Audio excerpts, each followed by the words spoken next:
Assalamualaikum dan salam sejahtera.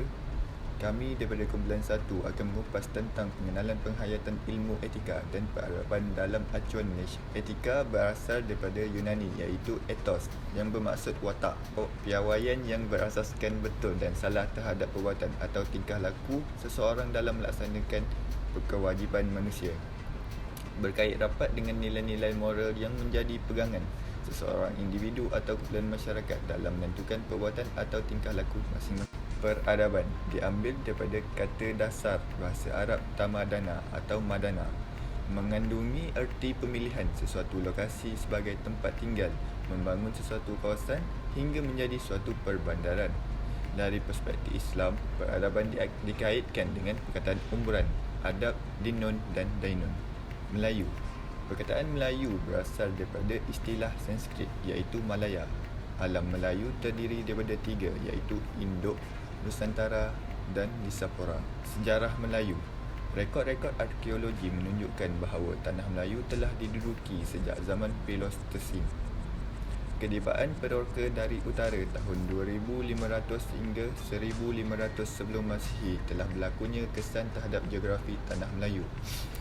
Kedatangan Islam pada tahun 1414 meningkatkan kebesaran Melaka sebagai pusat perdagangan sekaligus meningkatkan status kehidupan etnik Melayu. Perubahan ke atas etnik Melayu dengan kedatangan Islam iaitu sistem tulisan daripada tulisan bahasa Melayu yang berasaskan daripada tulisan Sanskrit kepada tulisan bahasa Arab. Struktur sosial. Pentadbiran tradisional tanah Melayu oleh etnik Melayu berasaskan kepada institusi kesultanan di mana Sultan merupakan pemerintah tertinggi. Institusi kesultanan turut diperbarui selepas masyarakat Melayu menerima Islam. Para pembesar juga memainkan peranan yang penting yang disusun mengikut pengaruh kosmologi India dan terdiri daripada pembesar 4, pembesar 8, pembesar 16 dan pembesar 32. Sekarang mengenai sejarah Cina. Kemasukan etnik Cina ke tanah Melayu adalah kerana mereka sering ditindas dan bertindak untuk berhijrah ke negara-negara sekitar Asia, termasuklah tanah Melayu. Di dalam etnik Cina terdapat pelbagai kumpulan seperti Hokkien, Cantonese dan Teochew yang mempunyai kemahiran yang berlainan. Seperti Hokkien menguasai pelbagai ekonomi seperti perindustrian, perdagangan dan pertanian. Cantonese menguasai perindustrian besi dan porselin. Manakala Teochew pula sebagai petani mengusahakan pokok tebu dan nila. Struktur sosial Cina. Budaya hidup etnik Cina menekankan sikap tolong-menolong sebagai asas kepada keharmonian sebuah negara. Peraturan keluarga telah diterapkan ke dalam setiap anak-anak untuk melambangkan kualiti pendidikan keluarga di samping menjaga kehormatan ibu bapa. Etnik Cina juga menitik beratkan hubungan persahabatan dan jiran tetangga kerana mereka merupakan satu komuniti dan tinggal dalam satu daerah yang sama. Sejarah India. Etnik India bermigrasi ke tanah Melayu sejak berlakunya hubungan dagang dengan masyarakat Melayu. Terdapat 4 kumpulan komuniti iaitu Tamil, Malayalam, Telugu dan komuniti India Utara. Penghijrahan komuniti India ke tanah Melayu secara besar-besaran bermula 1872 kerana kerajaan menghalalkan migrasi. Struktur sosial India. Pada zaman pemerintahan British tahun 1931, terdapat 12,700 komuniti Ceylonese Tamil terlibat sebagai peguam, doktor dan jurutera. Tahap pendidikan yang baik menyebabkan mereka diberi jawatan yang baik oleh pihak British dalam perkhidmatan awam British. Selain itu, terdapat beberapa komuniti lain seperti Telugu yang terlibat dengan perdagangan dan Malayali pula bekerja sebagai kerani estet dan pegawai keselamatan di ladang-ladang hutan. Yang pertama, keazaman politik. Keazaman politik tercetus apabila pemimpin ada niat untuk menginstitusikan hubungan etik serta kemahuan dan kesukaan melakukan aktiviti yang disengajakan dalam bentuk plan dan tindakan. Daripada niat itu, timbul kesedaran tentang pentingnya hubungan etik yang harmonis. Yang kedua, khalayak kritikal. Jabatan Perpaduan Negara dan Integrasi Nasional (GPNIN) dan Institut Kajian dan Latihan Integrasi Nasional (IKLIN) menjadi satu badan induk kepada faktor pemangkin kepada semua hubungan etnik dan integrasi. Keguguran politik. Faktor ekonomi memainkan peranan yang penting dalam menentukan keberkesanan hubungan etnik yang wujud di Malaysia. Hubungan etnik, perpaduan dan integrasi hanya boleh terhasil jika keperluan asas manusia dipenuhi seperti makanan untuk meneruskan kehidupan. Yang keempat, wawasan yang dikongsi. Untuk mencapai perpaduan dalam kalangan etnik di Malaysia, wawasan yang dikongsi mestilah mempunyai visi yang sama tentang hala tuju dan hasil integrasi. Yang kelima, penggunaan sains dan teknologi. Integrasi dalam pelbagai teknik akan lebih berkesan sekiranya penggunaan sains dan teknologi yang intensif dapat dicapai, khususnya dalam bidang teknologi komunikasi dan maklumat. Sebagai contoh, penggunaan MyCard untuk mengatasi masalah immigration dan juga penggunaan teknologi tanpa wayar 4G ataupun 5G. Yang keenam, agama Islam. Majoriti penduduk Malaysia adalah beragama Islam. Integrasi nasional dan hubungan etnik mestilah serasi dengan majoriti penduduk dan juga boleh diterima baik oleh kebanyakan penduduk lain. Justru itu, agama Islam menyarankan agar umatnya untuk berbuat baik dan saling kenal mengenal antara satu sama lain untuk merapatkan ukhuwah yang terjalin. Yang ketujuh, menerima perbezaan antara agama. Kepelbagaian kaum di Malaysia mewujudkan kepelbagaian agama yang perlu diakui dan diterima. Perbezaan agama tidak menjadikan masyarakat Malaysia sebagai asbab untuk tidak mencapai perpaduan. Walaupun setiap agama mempunyai perbezaan, namun terdapat juga persamaan yang boleh disentuh mengenai etika dan moral seperti menepati masa, berintegriti dan tidak melakukan rasuah. Topik yang seterusnya, 1.3, perbincangan etika dan peradaban mengikut peringkat individu, keluarga dan komuniti. Terdapat beberapa faktor pembentukan etika individu iaitu pengaruh keluarga, pengaruh rakan, pengalaman hidup, nilai peribadi dan prinsip moral serta faktor keadaan. Pengaruh keluarga, family influence. Didikan ibu bapa akan menjadikan pegangan hidup kepada anak-anak, memandangkan hubungan kekeluargaan menjadi hubungan pertama yang rapat kepada seorang individu. Nilai peribadi adalah dibentuk berdasarkan kepada prinsip kekeluargaan, amalan budaya dan adat dan nilai-nilai murni serta sosial yang diamalkan di rumah. Anak-anak akan mencontohi dan mempelajari etika daripada kelakuan ahli keluarga sama ada baik atau buruk. Nombor 2, pengaruh rakan, peer influence. Pengaruh rakan ini dapat dilihat di peringkat sekolah ataupun di tempat kerja. Etika seseorang individu biasanya dipengaruhi oleh tingkah laku rakan mereka sama ada dari segi baik ataupun tidak baik. Nombor 3 iaitu pengalaman hidup, life experience. Pembentukan etika juga bergantung kepada pengalaman hidup seseorang kerana ia memberi impak positif dan negatif kepada kehidupan manusia.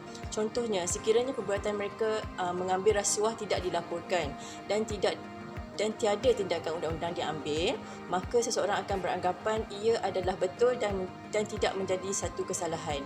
Nombor 4, faktor keadaan, situational factors.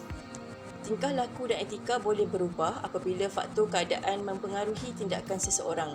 Walaupun manusia mengetahui tindakan seperti mencuri adalah sesuatu yang tidak beretika, tetapi keadaan yang mendesak boleh menyebabkan seseorang itu melakukan perbuatan tersebut. Itu, ibu bapa perlu tegas dan menghukum anak-anak apabila mereka melakukan kesalahan sebagai langkah mengajar yang baik dan buruk. Selain daripada itu, faktor-faktor seperti personaliti, tingkah laku ibu bapa dan status sosioekonomi keluarga juga memainkan peranan penting dalam pembentukan etika. Nilai peribadi dan prinsip moral, personal values and morals. Seseorang yang mementingkan pangkat, pengaruh dan kedudukan tinggi dalam masyarakat akan bertindak untuk kepentingan diri sendiri tanpa memikir kesannya terhadap masyarakat yang lain. Bagi individu yang mementingkan keluarga, kerja akan dilihat sebagai tanggungjawab kedua dan segala tindakan yang diambil akan mengutamakan kepentingan semua pihak. Seterusnya kita akan menyentuh kepada etika dan peradaban mengikut peringkat keluarga. Seperti yang kita tahu, etika memainkan peranan yang penting dalam pembentukan keluarga yang beretika. Ikatan erat yang berasaskan etika kekeluargaan yang sedemikian dapat mewujudkan keharmonian. Oleh yang demikian, keamanan dan keakraban rumah tangga dapat menjamin keutuhan keluarga. Seterusnya, etika dan peradaban mengikut peringkat komuniti. Komuniti pertama yang kita akan sentuh adalah komuniti Melayu, yang mana sistem sosioekonomi tradisional yang diwarisi oleh komuniti Melayu sejak sebelum zaman kolonial. Contohnya, sistem beraja melaksanakan sistem pembesar daerah yang dilantik oleh Sultan untuk mengutip cukai untuk membuka pendapatan. Tetapi kesannya, rakyat bekerja untuk pemerintah, sedangkan pemerintah tidak melakukan sebarang perubahan baru untuk kepentingan rakyat. Yang kedua adalah kedatangan British ke Tanah Melayu dengan membawa sistem ekonomi kapitalis. Contohnya, institusi beraja tidak dihapuskan, sebaliknya dimanipulasikan oleh penjajah untuk kepentingan kolonial. Kesannya, komuniti Melayu terus miskin dan kekal di kawasan kampung untuk mewarisi tugas sebagai petani. Komuniti Cina, penghijrahan komuniti Cina ke alam Melayu didorong oleh aktiviti pelombongan apabila mereka bebas membuka lombong di mana-mana sahaja dengan syarat membayar cukai yang ditetapkan oleh Sultan. Penempatan menjadi semakin rancak apabila kerajaan Cina membatalkan sekatan ke luar negeri dengan berlakunya pembentukan negeri-negeri Melayu bersekutu. Tujuan pembentukan ini adalah untuk memudahkan penyelarasan baik dalam bidang politik, pembangunan ekonomi yang secara tidak langsung menjadikan pentadbiran British semakin licin dan kuat. Mereka datang, bekerja dan menyimpan seberapa banyak wang sebelum pulang, atau ada yang memilih untuk menetap dengan membentuk organisasi mereka sendiri seperti di negara asal mereka. Terdapat 3 jenis penempatan komuniti Cina, iaitu yang pertama, penempatan yang terletak di pelabuhan bandar. Contohnya kawasan pelombongan dan penempatan pertanian yang terdapat di luar bandar. Yang kedua, penempatan di kawasan terpencil yang mana masyarakatnya hidup secara tertutup dan tiada peluang untuk berinteraksi dengan kaum lain. Dan yang terakhir adalah penempatan luar bandar tetapi dimulakan lebih kemudian berbanding kedua-dua penempatan sebelumnya. Komuniti India. Untuk komuniti India, buruh India telah masuk ke tanah Melayu dari India Selatan untuk bina dan selenggara jalan raya dan membuka ladang di tanah Melayu. Ada 3 faktor kemasukan komuniti India. Yang pertama, kedudukan India berhampiran dengan tanah Melayu serta berada di bawah naungan British.